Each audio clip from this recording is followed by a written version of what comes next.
Welcome to a very special Stingrays TV. Joseph Zakshesky with you and joined by Stingrays forward Pierre-Luc O'Brien, or now I should say former Stingrays forward Pierre-Luc O'Brien, announcing his retirement today from the game of professional hockey. And first question I have to ask you, Pierre-Luc, you've been with this organization for many years, and how difficult was it for you to come to this decision? Very difficult. I had many talks with my wife Sabrina, and I talked to my parents quite a bit too. And when you've been doing the same thing for 20-something years, it's rough to just say walk away, especially this greatest game on earth. But it was time. It was time, emotionally and physically. That's about all I had, So.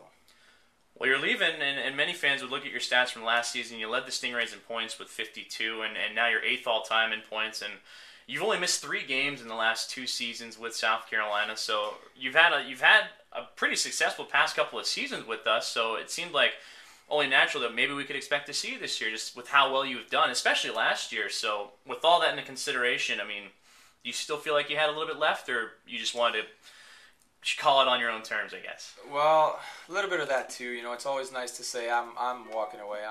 I don't need to put in another year, but physically it's been wearing on me a lot.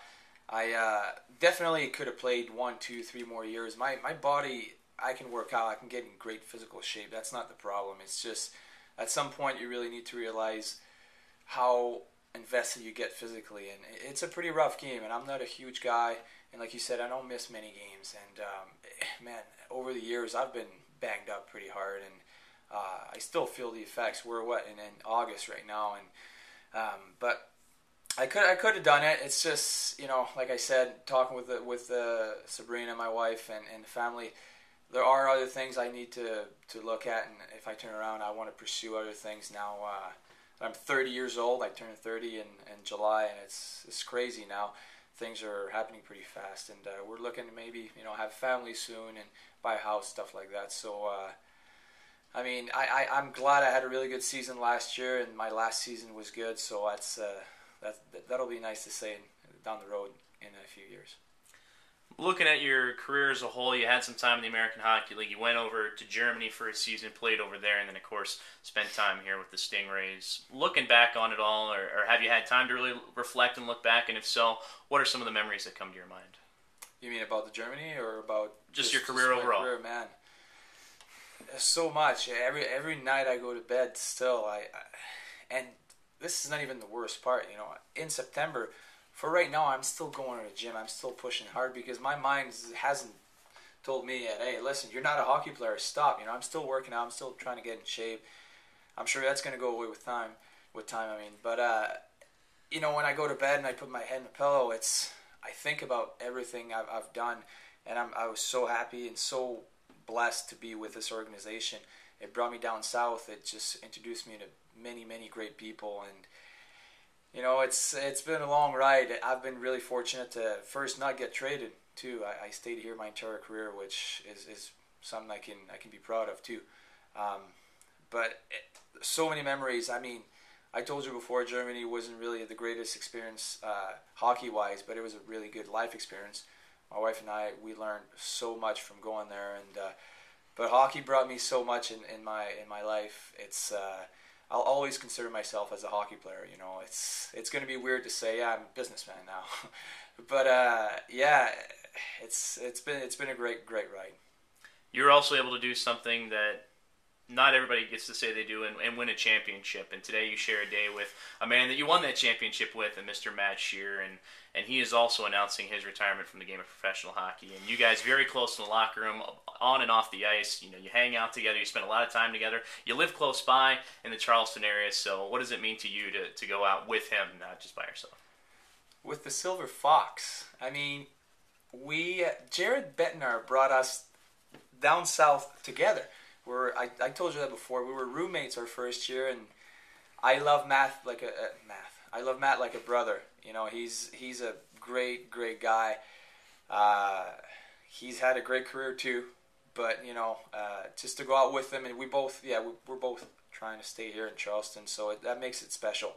I'll be able to go and watch the Stingray games now with him, have a few beers, and, not be so involved in the process. But it's pretty great to have a good friend like him. I've known him since the day we got here, and he's a phenomenal person. So he's a special person, yeah. You touched upon not being so involved and having a peace of mind, I guess you can say. But do you think when hockey season rolls around, it might be easier or tougher for you as far as adjusting to pro life? I cannot tell you right now how it's going to be. My gut feeling is it's going to be harder, for sure. Like I said earlier, for right now, I'm still a hockey player. I'm still going to get on the ice in September or October. So whenever, all the guys are back for training camp and the Stingrays are getting rolling and I see, commercials and I'm not a part of it, it's going to be hard for sure. And the first game I'll go and watch, it's not going to be an easy thing. Because you always want to be a part of success, a part of the group. And I've been doing it for so long, and it's just part of me. But it's something that I'll have to fight for a little bit, and then but it's reality. I just need to do it, So. You also mentioned in that comment about going out with Matt Scherer that you two both want to make South Carolina your home. And right now you lived here, you moved out of the team apartments and have your own apartment with you and your wife and dog. And I'm sure it was a lot of the same. I remember talking to former Ray Nate Kaiser, and he said when he first came down here, he didn't know what to expect coming from the north, moving to the south. Similar to you probably, coming from Quebec, then playing college hockey in Connecticut, and then all of a sudden you're down here in the south playing professional hockey. But you now want to call it home, like so many Stingrays before you. What does this community mean to you that you want to make it your home? Well, first, our fans, thank you very much to all our fans we've had throughout the years. And, it's been Booster Club and everybody that's involved with the Stingrays. It's amazing. Coming down here, I didn't have a clue the first couple of weeks, Matt and I were like, wow, this is not really the usual hockey we have up north.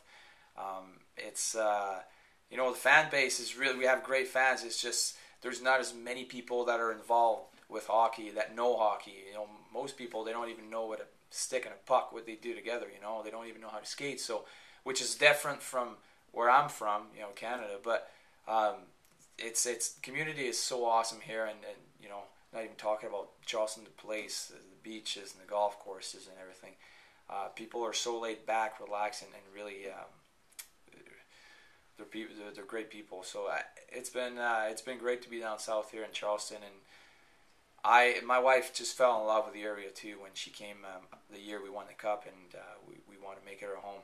Yeah. I know a lot of fans are going to be excited to hear that you and Matt are calling Charleston home on a more permanent basis, I guess you can say, rather than just when the season comes around. Yeah, sometimes people don't like the foreigner, the people coming down and staying here, but we're going to do it. Yeah. Well, that leads me to my next question, is what's next for you? Are you going to try and stay in hockey? Are you going to maybe go into coaching or help out the youth programs? Or are you going to try and venture out and join the business world? What's next for Pierre-Luc O'Brien? Well, I did go to school for 4 years as I played hockey at Sacred Heart University. And I would, my goal is to utilize my degree. I'm still working on my master's degree, my MBA. And I'm almost done, which is coming. And I want to utilize my management skills, my leadership skills, and I want to use it in the business world. And I don't know how long this is going to be because I'm Canadian. All the visa stuff. It's not going to be right now, but I would love to be a successful businessman in the near future, which is not going to be easy with the economy we live in right now. But it's I'm sure I'll be involved with hockey in a way or another. With a youth program or something. I'm sure. Matt too, it's the same thing, but the sky's the limit.